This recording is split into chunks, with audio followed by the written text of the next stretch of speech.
The testing word. इस session में हम लोग कवर करेंगे डिफरेंट डेटा फॉर्मेट एंड क्यों हम ट्रेडिशनल डेटाबेस को यूज नहीं कर सकते इन बिग डेटा। डिफरेंट टाइप का डेटा जो हम बिग डेटा में यूज करेंगे उन्हें हम 3 कैटेगरीज में डिवाइड कर सकते हैं: structured data, semi structured data and unstructured data. हम अगली स्लाइड्स में इन तीनों डिफरेंट डेटा फॉर्मेट्स के बारे में पढ़ेंगे। सबसे पहले स्ट्रक्चर्ड डेटा। स्ट्रक्चर्ड डेटा वो डेटा होता है जिसमें डेटा ऑर्गेनाइज्ड फॉर्मेट में होता है और हम उसे इजीली किसी भी रिलेशनल डेटाबेस में स्टोर कर सकते हैं।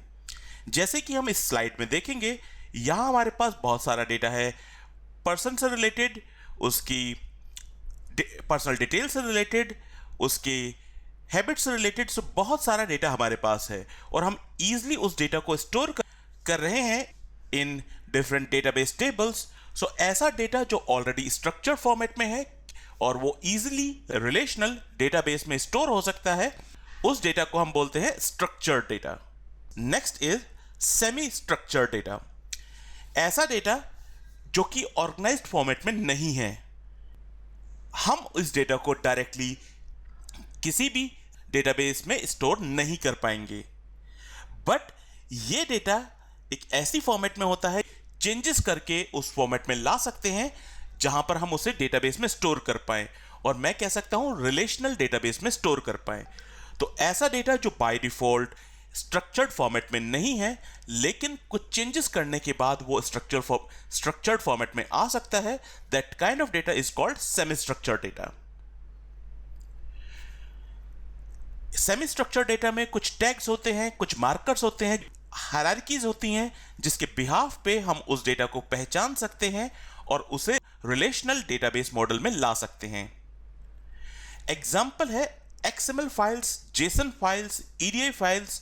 सो अगर मैं इस इमेज को देखूं तो यहां पर मेरे पास एक JSON फाइल है। इस JSON फाइल में अगर आप देखो तो मेरे पास बहुत सारे लोगों की डिटेल्स हैं। हर डिटेल में मुझे पता है कि मेरे पास फर्स्ट नेम है, लास्ट नेम है एंड ईमेल आईडी है। मैं इस JSON फाइल को थोड़ा बहुत प्रोसेस करके रिलेशनल डेटाबेस फॉर्मेट में कन्वर्ट कर सकता हूं, देन उसके बाद हम उसे स्टोर कर पाएंगे रिलेशनल डेटाबेस में। तो ऐसा डेटा जो बाय डिफॉल्ट स्ट्रक्चर्ड फॉर्मेट में नहीं होता, लेकिन कुछ चेंजेस के बाद हम उसे स्ट्रक्चर्ड फॉर्मेट में ला पाएंगे, that is semi structured data. सबसे important unstructured data. Unstructured data ऐसा डेटा जो किसी फॉर्मेट में नहीं है, उसका कोई प्री डिफाइंड डेटा मॉडल या ऑर्गेनाइज स्ट्रक्चर नहीं है, और ना ही हम उसे किसी भी तरीके से स्ट्रक्चर्ड फॉर्मेट में कन्वर्ट कर सकते हैं। ऐसे डेटा को हम बोलते हैं unstructured data. Unstructured data means हमारे पास बहुत सारी इमेजेस हो सकती हैं, हमारे पास स्कैन्ड डॉक्यूमेंट हो सकते हैं, हमारे पास ऑफिस डॉक्यूमेंट हो सकते हैं, हमारे पास वीडियो फाइल हो सकती है, हमारे पास चैट फाइल्स हो सकती हैं, ईमेल्स हो सकती हैं, वो किसी भी फॉर्मेट में हो सकता है। तो ऐसा डेटा जिसका कोई भी प्री डिफाइंड डेटा मॉडल नहीं है, और हम कह सकते हैं जिसका कोई प्री डिफाइंड स्ट्रक्चर नहीं है, हम उस डेटा को कुछ भी करके स्ट्रक्चर्ड फॉर्मेट में नहीं ला पाएंगे, और ऐसा डेटा हम डेटाबेस में, रिलेशनल डेटाबेस में स्टोर नहीं कर पाएंगे। बिग डेटा में काम करते हुए हमें 80% केसेस में ऐसा ही डेटा मिलने वाला है जो कि अनस्ट्रक्चर्ड होगा। बाकी 20% हमें डेटा स्ट्रक्चर्ड या सेमी स्ट्रक्चर्ड फॉर्मेट में मिलेगा। यहां हम देख सकते हैं कि मोस्ट ऑफ द डेटा जो हमारे पास होने वाला है वो अनस्ट्रक्चर्ड होगा। ऐसे डेटा को नॉर्मली रिलेशनल डेटाबेस हैंडल नहीं कर पाएंगे, तो हम यहां पर समझ सकते हैं कि बिग डेटा बहुत इंपॉर्टेंट हो जाता है जहां हमारे पास अनस्ट्रक्चर्ड डेटा हो। अगली स्लाइड में हमें देखना है why we can not use traditional RDBMS in big data. Traditional RDBMS means जो हमारे पास रिलेशनल डेटाबेस हैं, जैसे कि Oracle, MySQL, Microsoft SQL server. तो क्यों हम उन डेटाबेस को यूज नहीं कर सकते? तो पहला और सबसे बड़ा डिफरेंस है, हमारे पास अनस्ट्रक्चर्ड डेटा होता है। हमारे पास जो मोस्ट ऑफ द डेटा है वो अनस्ट्रक्चर्ड है।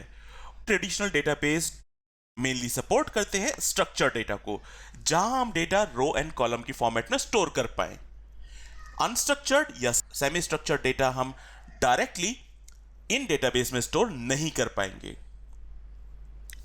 दूसरा कारण है, बिग डेटा के केस में हमारे पास बहुत सारा डेटा होगा, हाई वॉल्यूम डेटा होगा।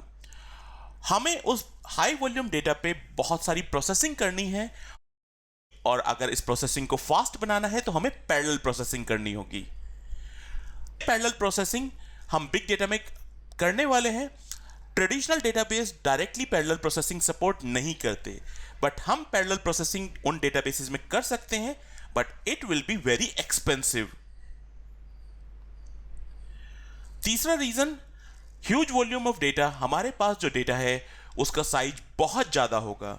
नॉर्मली जो हमारे पास ट्रेडिशनल डेटाबेस हैं, Oracle, MySQL, MS SQL server, ये स्पेसिफाइड लिमिट तक के डेटा को स्टोर करने के लिए बनाए गए हैं। चौथा और बहुत ही important reason, velocity of input data. हमारे पास जो डेटा आने वाला है वो day by day rapidly increase होने वाला है। हमारे पास बहुत तेजी से डेटा आएगा। नॉर्मली जो ट्रेडिशनल डेटाबेस है वो एक स्पेसिफिक सेट ऑफ डेटा को स्टोर करने के लिए यूज होते हैं। अगर हमारे पास डेटा तेजी से आ रहा है, हमारे लिए ट्रेडिशनल डेटाबेस काम नहीं कर पाएंगे। तो ये 4 मेन रीजंस हैं कि हम लोग ट्रेडिशनल आरडीएमएस को बिग डेटा में यूज नहीं करेंगे। इस सेशन के लिए इतना ही। Thanks watching this video.